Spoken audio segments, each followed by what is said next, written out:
Hi, my name is Sheldon Christensen. I tell action and adventure short stories, and I'm sharing some with you here on my channel. I hope you like and subscribe and share with your friends. It's for entertainment purposes, and at some point, these and others that aren't going to be on YouTube will be available for print and digital. Enjoy. Rabbits by Sheldon Christensen. The parking area was overgrown with grass as Steve got out of his car and walked over to his brother Mike's pickup. Mike was unloading the pickup of a backpack, hunting vest, and rifle case. "What's in the pack?" Steve asked. "Everything I might need if we get stuck in the woods." Mike picked up the pack and unzipped the front pocket. First aid kit, fire starters, knife, poncho, glow sticks, map, compass, protein bars, a couple of bottles of water, rain jacket, parachute cord, lunch, and some other things. Steve laughed, saying, "We're not going to be here more than a few hours." "You never know how things are going to turn out," was Mike's reply. Steve went back to his car and opened the trunk. His gear consisted of an orange vest, a camouflage ball cap, a 12-gauge Remington pump shotgun. He was wearing tennis shoes, holey jeans, and a t-shirt with his favorite cigarette brand on it, even though he had quit smoking over a year ago. He threw a peanut butter and jelly sandwich and a water bottle in the game pouch of his vest, tossed some shotgun shells in the front vest pocket, and checked to see if his small game license was still in there. Mike was loading his Marlin 22 bolt-action rifle with cartridges in the tube magazine when Steve walked back over. Mike set his rifle carefully back in the truck bed and changed out his shoes for a pair of light hiking boots. He rolled up his khaki hunting pant legs to better get at the laces while he tied his boots. His shirt was long sleeved and camouflaged, and he wore a blaze orange cap. His vest was new and bright as well. His backpack was camel colored, and a blaze orange bandana draped across the back of it and tied in the four corners. "You ready?" Steve asked. "Certainly," Mike replied, while stroking his closely cropped beard. "Let's walk down the logging road and find this a good spot to step into the woods. Those wascally wabbits won't know what hit them." As they walked down the overgrown logging road to the woods, Mike said, "We should have done this years ago. I suppose there's a first time for everything." "Yeah," said Steve. "Since neither of us ever hunted as kids, at least we both came to it in our 30s. Trees and brush thickened as they were drawn deeper into the woods. It was like a dense wall surrounding the woods, to protect the microworld of the woods. "Look over there," Mike whispered and pointed to the right. A pair of white-tailed deer were nibbling on leaves about 10 yards into some shoulder-high brush. The brother stopped and watched for a while, and the deer noticed them, but since they were also standing still, the deer went back to their munching, flipping their tails occasionally and observing the world around them. The moment turned into good 10 minutes before the deer moved a little deeper into the brush to lay down. Steve and Mike moved on down the trail farther in search of a good place to step into the woods. Mike said, "Those deer will lay there and chew their leaves for a long time. They're like cows chewing their cud." "Really? I did not know that," said Steve. They came across a shadowy place with a field of ferns grown on a slight slope moving away from the logging road. "Here's a good place to enter," said Mike. Steve pulled out his plastic compass and, holding in his right hand with his shotgun hanging in the crook of his right elbow, looked into the woods and said, "We're facing west." Mike pulled out his lensatic compass and topographical map, glanced at them for a moment, and replied, "Looks as good as a place as any. I've always liked ferns. They're ancient plants." As they walked into the field of ferns, shaded by oak trees that must have been 60 years old by their height and gnarliness, a feeling of being in the wilds came over the brothers. They walked in silence, in a fairly straight line, watching and looking for any sign of wild game, specifically cottontail rabbits. Neither noticed that the small patches of bright sunlit ferns were becoming dimmer in the waning light. It was becoming overcast above the canopy of oaken leaves. They came across a wetland that spread out in front of them to the right and left. The trees on the far side were minuscule in the distance. Steve took out his compass and, pointing down the side of the wetland, announced, "We're facing west. Let's go along here and into the woods again. We might have a good chance of finding rabbits near the water." As Steve started to walk, Mike pulled out his compass and chuckled quietly to himself before following Steve along the easy open space of the wetland edge. Steve was holding his compass next to the steel of his shotgun, so north would always be pointing to the firearm and not to true north. They walked into the wetland for a few minutes and kept heading into the woods. Although there was a lot of commotion around them from songbirds, there was no sign of rabbits. This part of the woods was an open savanna and more open with gently rolling creek ravines. You could see a few hundred yards down a gully in either direction, but you had to be on the ridges to see anything anywhere else. They walked along, letting the terrain direct their path. Mike occasionally pulled out his map to get an idea of where they were. It was getting harder to tell where they were on the map. They had not been here before. Steve suddenly put his hand to his nose. "Oh, what is that smell?" asked Steve. Laughing a little out loud, Mike replied, "It looks like you just stepped in bear poop." Steve scuffed his tennis shoe in the dirt, trying to clear off the semi-digested putrid berries. "Where there is fresh bear poop, there is a bear." Mike looked intently into the distance, scanning the gully in front of them, hoping not to see anything. The ground was dry and hard-packed, and showed little signs of anything. A few scratches here and there showed that the bear was heading in the same direction they were.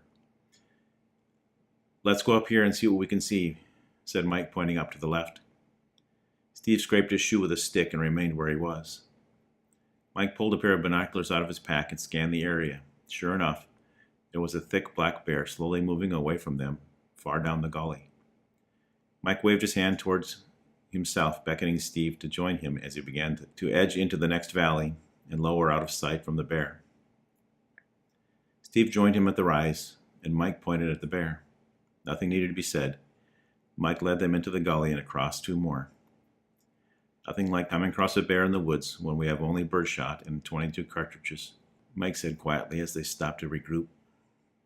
They would only piss off that bear.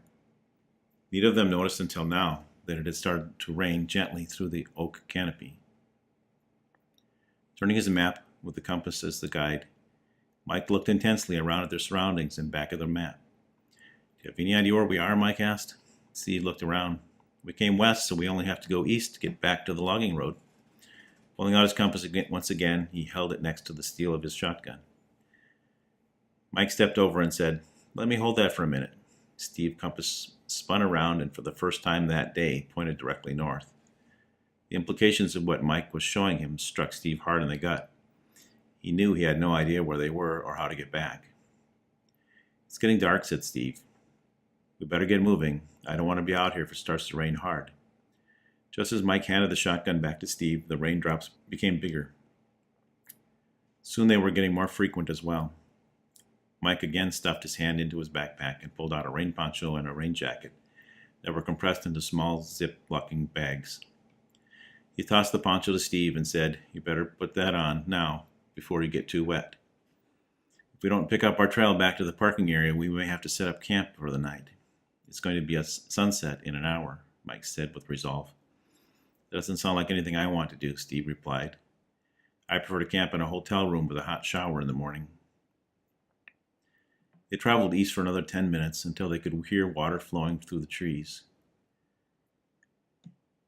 Mike looked at Steve and then strode up a hillside to find a small riverbed flowing through the next shallow. Pulling out the map, Mike confirmed his concern before telling Steve his thoughts. "There are no rivers on my map. Either this stream is newer than the map, or we are not on the map anymore." "Well, that's just wonderful, Mike." Mike looked around at the area and thought for a moment. "Looks like we can set up camp here on the stream side of this hill. It's kind of flat over here by these two trees. We need to start a fire and set up a shelter. If you collect some firewood, I will get working on a shelter." "How are we going to start a fire with wet wood?" "Leave that up to me and the gear in my backpack," Mike smiled and waved Steve off to gather wood. From the pack, Mike pulled out a tarp and some parachute cord. He ran it through a few grommets on the tarp and then tied one end to a tree. Stretching the parachute cord across to another tree a dozen feet away, he tied it to a second tree. From that line, they would set up their camp. Pulling the tarp toward the direction of the wind and rain, Mike pegged the tarp to the ground with a few sticks. The ground inside the shelter was wet, but it would have to do. Steve came back with a large tree fall branch and started breaking it up. The branch had large sections and lots of twigs. It was easy to break off the smaller branches, and Steve was making good progress in making a pile of small pieces. Mike pulled out a small hatchet. "Thanks, Mike," Steve said, and he began to work on the larger branches. Steve really did not know how they were going to start a fire, but at least the work was keeping him warm, and the shelter looked a lot better than he thought it would. Mike gathered some large and small stones from along the stream. He cleared a hole in front of the shelter with his hands, and then placed the stones around the outer edge of it, with the large stones on the away side from the tarp. "And now for the miracle of modern science," Mike announced, pulling a plastic bag from his pack. Pulling a plastic bag from the pack and a knife in a sheath, Mike began to work on starting a fire. He took some of the smaller twigs and then pulled out a pencil sharpener from his pack. He made dry shavings out of the twigs and placed them inside the shelter. Then he placed a square of cut branches in his stone-lined fire pit. He made another square of branches and continued until he had layers. Placing a roof of branches on top of that, it looked like he was making a small house. "I've never seen anything like that before," Steve looked on a bit incredulously. "Watch and see," Mike said as he opened the plastic bag.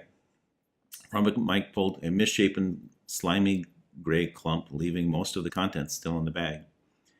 He put it inside the small wooden fire structure and filled around it with the shavings. Mike pulled out a plastic lighter and lit the clump. "Dryer lint mixed freely with petroleum jelly," Mike announced. "It will likely take the whole bag before we have a good fire going with this rain falling on it. The inside of the fire pit will dry out and start a good fire that will dry out the stacked wood." The clump lit brightly and started the shavings to burn. Mike continued to add shavings while Steve used the hatchet to cut up and split the remaining branches. Steve walked a short distance from the shelter to gather more branches and found that it was getting dark fast. He could see the beginnings of a real fire, and they had shelter. Who knew Mike could be so resourceful? The world became a small place inside the shelter, with the fire that was now bright as the rain changed to a continuous mist. "Take off those wet tennis shoes. You can put them close to the fire. Maybe they will dry some overnight." They ate their food and figured out how to place their firearms inside the tarp and still have room to lay down. The shelter was a tight fit for the two, and they slept hard through the night from exhaustion. Steve woke up to find Mike was gone from the shelter. It was early daylight, and the rain was replaced by a light fog. Heavy drops still landed on the shelter from the wind when the wind picked up. Songbirds filled the air with their morning greetings. Mike came back with some water from the stream in a small pot. "Want some coffee?" "You bet I do." After a few minutes, Mike had the fire going well enough to put the pot on the fire to get it boiling. He added a packet of instant coffee and poured some into a cup for Steve while Mike waited for the pot to cool down enough to hold with a cloth while drinking from the pot. He pulled out a couple of protein bars and passed one over to Steve. The sun was rising, and it was going to be a clear morning. Off on the other side of the stream, Steve could see something moving among the grasses. A rabbit lifted its head, munching a leaf, and looked at the two hunters across the way. There were several rabbits becoming visible in the increasing light as the brothers had their breakfast. Mike whispered, "It looks like we found our rabbits." They silently watched the rabbits in their morning routine for some time. Steve broke the silence with, "I suppose we better find our way out of here. The rabbits will just have to live for another day." Mike smiled and began to pull the shelter apart. Their activity sent the rabbits scuttling into the warren on the other side of the stream. They both stood for a few minutes, enjoying the peacefulness of their campsite, and then began to walk toward the east. Hi, if you like that story, click like, subscribe, share with your friends. If you subscribe, you'll get to find out when the next stories will be available and when the print and digital versions will be out. Enjoy!